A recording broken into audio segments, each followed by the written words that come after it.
वक्त जाया किए बगैर प्राइवेटाइजेशन की भी बात मुकम्मल कर लीजिए। पीआईए का और डिस्कोर्स का ही दो के बारे में ही मैंने देखा कि वहीं पे ज्यादा हुई, लेकिन आप क्या समझते हैं कि उसके ऊपर आपका क्या कमेंट है, जरा वो दे दीजिए और फिर लेट्स।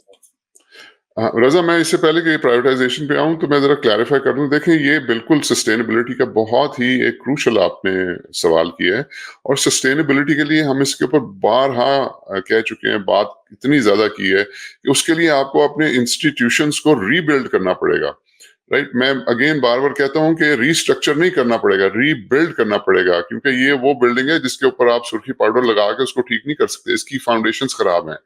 तो जब तक वो नहीं होगा तो सस्टेनेबल डेवलपमेंट जो है वो नहीं आ सकती। ये एक टेम्पररी आप समझे कि पीरियड है या अम्ब्रेला है, उसके नीचे आप ये कर रहे हैं, very good and all that, लेकिन ये आपको जो टाइम मिला है इसको फोकस करना चाहिए रियल रिफॉर्म्स लाने के लिए, जिसमें से मैं आपको ऑनेस्टली बताऊं एक भी नहीं हो रहा। और वो मैंने लास्ट टाइम भी बताया था, ग्राउंड जीरो हमारा है एजुकेशन एंड स्किल्स। वहां तक पहुंचने के लिए आपको पहले 5 चीजें करनी पड़ेंगी, जिसमें सिविल सर्विस रिफॉर्म्स हैं, जिसके अंदर पॉपुलेशन कंट्रोल है, जिसके अंदर जुडिशियल रिफॉर्म्स हैं, जिसके अंदर रीड्राइंग पाकिस्तान बजट है, और जिसके अंदर लोकल गवर्नमेंट है। ये 5 चीजें आप करेंगे, ये हैं रियल रिफॉर्म्स। ये करेंगे तो फिर तरक्की जो है उसकी तरफ आपकी डायरेक्शन आएगी, यानी कि फिर आप तालीम और हुनर के ऊपर सोचना शुरू करेंगे, एंड फिर बाकी issues. So moving on to privatisation. देखिए, जो प्राइवेटाइजेशन मिनिस्टर है वो बहुत ही experienced, a very very competent person. आप भी उनको जानते हैं, हम सब उनको जानते हैं, and you know he is one of those Jules of Pakistan bureaucracy, जो कि दूसरे अफसरों से बड़े डिफरेंट है। मतलब उनका बड़ा एक डिफरेंट पर्सपेक्टिव होता है और जनरली पॉजिटिव होता है। तो उनको ये दिए है, उनको ऑब्वियसली ही knows the government structure inside out. At the same time मैं समझता हूँ कि बड़ा उनको प्रिडिकमेंट में डाल दिया गया है। तो फॉर इंस्टेंस अब वो ले दे के उनके पास पीआईए और फर्स्ट वुमेन बैंक, ये 2 इदारे हैं जो कि प्राइवेटाइजेशन के लिए उनके पास आए हुए हैं। तो मैंने उनकी गुफ्तगू सुनी थी और उन्होंने बड़े तरीके से समझाने की कोशिश की कि फॉर इंस्टेंस डिस्कोज हैं, ये जो बिजली की तकसीम कार कंपनियां हैं, वो उन्होंने कहा जी कि वो तो मेरे पास है ही नहीं, वो तो मिनिस्ट्री ऑफ एनर्जी के पास है। अच्छा, फिर वो कह रहे हैं जी कि ये मुझे कहते हैं कि जी मैं प्राइवेटाइज कर दूं तो किसी भी इंस्टीट्यूशन जो है, कोई भी एंटिटी जो है, ना उसकी कोई बैलेंस शीट है, ना उसका इनकम एंड एक्सपेंडिचर अकाउंट है, ना उसके ऑडिटेड अकाउंट्स हैं।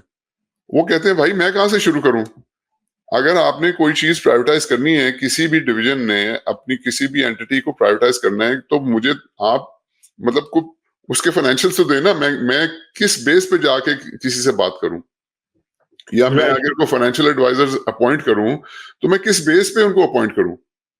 तो it is a shocking thing. हालांकि वो उन्होंने बड़े सॉफ्ट तरीके से बताया कि इट इज शॉकिंग, लेकिन आपको मुझे तो पता है कि ये तो कोई काम करता ही नहीं है, ना इनके अकाउंट्स बनते हैं, ना ऑडिट्स होते हैं, ना बैलेंस शीट्स होती हैं। तो फिर वो फर्स्ट वुमेन बैंक छोटा सा इदारा है और पता नहीं कितने सालों से, 2 दहाइयों से उसको प्राइवेटाइज करने की कोशिश कर रहे हैं। वो कह रहे हैं उसके 3 साल के ऑडिटेड अकाउंट्स ही नहीं बने हुए। तो अब आप बताएं, फर्स्ट वुमेन बैंक ये तो स्टेट बैंक के नीचे आता है, ये कैसे पॉसिबल है कि एक बैंकिंग इदारा जो है उसके 3 साल के अकाउंट्स ही नहीं बने और स्टेट बैंक जो है वो आराम से सो रहा है? तो that says a lot about हमारा इतना बड़ा regulator State Bank as well.